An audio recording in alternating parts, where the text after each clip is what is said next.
வணக்கம் நேயர்களே. வெற்றி படிக்கட்டில் சந்திப்பதில் மட்டற்ற மகிழ்ச்சி. சிலருக்கு சமுதாய சேவை செய்ய திறமை இருக்கும், ஆனால் செய்ய மாட்டார்கள். சிலருக்கு விருப்பம் இருக்கும், ஆனால் அவர்களால் முடியாது. ஆனால் எல்லாம் இருந்தும் சமுதாய சேவை செய்யாதவர்கள் சமுதாய விரோதியாக மாறிவிடுவார்கள். எதையுமே முடிந்ததை செய்து மக்கள் மனதில் தன்னை நிறுத்தி கொள்பவன்தான் சாமர்த்தியசாலி. அறம் செய்ய விரும்பு என்று ஔவையார் சொன்னார். அறம் செய் என்று கட்டளையிடவில்லை, அறம் செய்ய விரும்பு என்று சொன்னார்.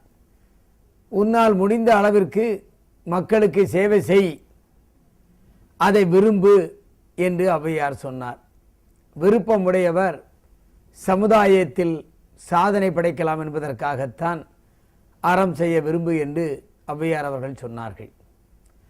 நமது ஜீவானந்தம் அவர்கள் காந்தியின் பால் அதிக பற்றுடையவர், காந்திஜியின் கொள்கைகளை கடைபிடித்தவர்.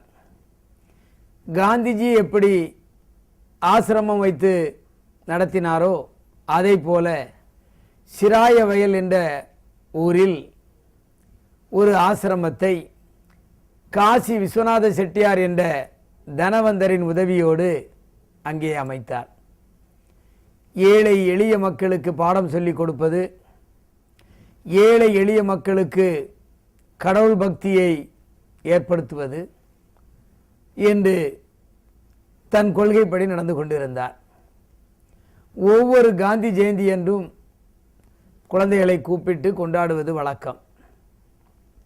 ஒருமுறை ஜீவா அவர்கள் காந்தி ஜெயந்தியை சமபந்தி, அதாவது ஏழை பணக்காரர்கள் வித்தியாசம் இல்லாமல் எல்லோரும் அமர்ந்து சாப்பிடுகின்ற அளவிற்கு அந்த ஜெயந்தியை கொண்டாட வேண்டும் என்று விரும்பினார். அதற்கு காசி விஸ்வநாத செட்டியார் அவர்கள் மறுத்தார்கள். காரணம், சேரியிலே வாழுகின்ற குழந்தைகளுக்குத்தான் அதிகமாக ஜீவா அவர்கள் பாடங்களை சொல்லி கொடுத்து வந்தார். எனவே சேரி குழந்தைகளும் உயர்ந்த ஜாதியினரும் ஒரே இடத்தில் இருந்து உணவு அருந்துவதை அவர்கள் விரும்ப மாட்டார்கள் என்று எண்ணி காசி விஸ்வநாத செட்டியார் அவர்கள் அதற்கு ஒப்புதல் அளிக்கவில்லை. ஆனாலும் ஜீவா அவர்கள் தான் கொண்ட கொள்கையில் மாறாமல் தன் மாணவர்களுடன் சென்று அந்த கிராமத்திலே இருந்த ஒவ்வொரு வீட்டிற்கும் சென்று கொஞ்சம் அரிசி, பருப்பு, புளி என்று வாங்கி தாங்களே சமைக்க ஆரம்பித்து விட்டனர். ஏற்கனவே ஆசிரமத்தில் எப்படி சமைப்பது என்பதை பற்றியெல்லாம் தெரிந்து வைத்திருந்ததினால் அது அவர்களுக்கு மிகவும் எளிதாக போய்விட்டது. காந்தி ஜெயந்தியை ஜீவா அவர்கள் சமபோஜனமாக அங்கே கொண்டாடினார்கள்.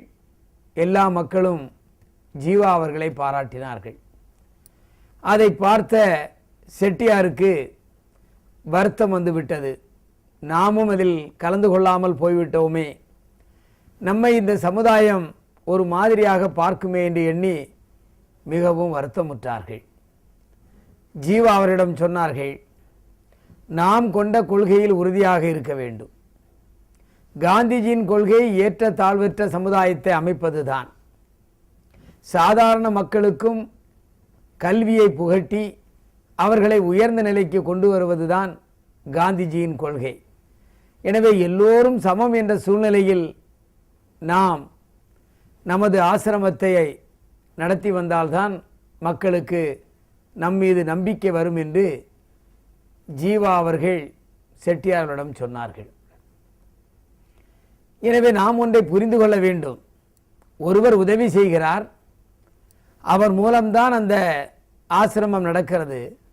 ஆனால் ஜீவாவின் கொள்கையோ சோசியலிச கொள்கையாக இருக்கிறது. பணம் கொடுத்து உதவினார் என்பதற்காக அவர் சொன்னதையெல்லாம் செய்ய வேண்டும், அல்லது நமது சமுதாய சேவையை அவர் மூலம்தான் நடத்தி காட்ட வேண்டும் என்ற எண்ணம் ஜீவாவிடம் இல்லை. தனக்கென்று ஒரு கொள்கை, அந்த கொள்கையை நாம் எப்படியும் நிறைவேற்ற வேண்டும் என்ற எண்ணம் உடையவராக ஜீவா இருந்ததினால் அன்று சமபோஜனம் செய்து எல்லோரையும் ஒன்றாக அமர்த்தி உணவருந்த செய்தார். இதுதான் வாழ்க்கையின் தத்துவம். எனவே தினமும் காலை 7 மணிக்கும் இரவு 7 மணிக்கும் நான் சந்திக்கிறேன் என்று சொல்லி மீண்டும் வருவேன். நன்றி, வணக்கம்.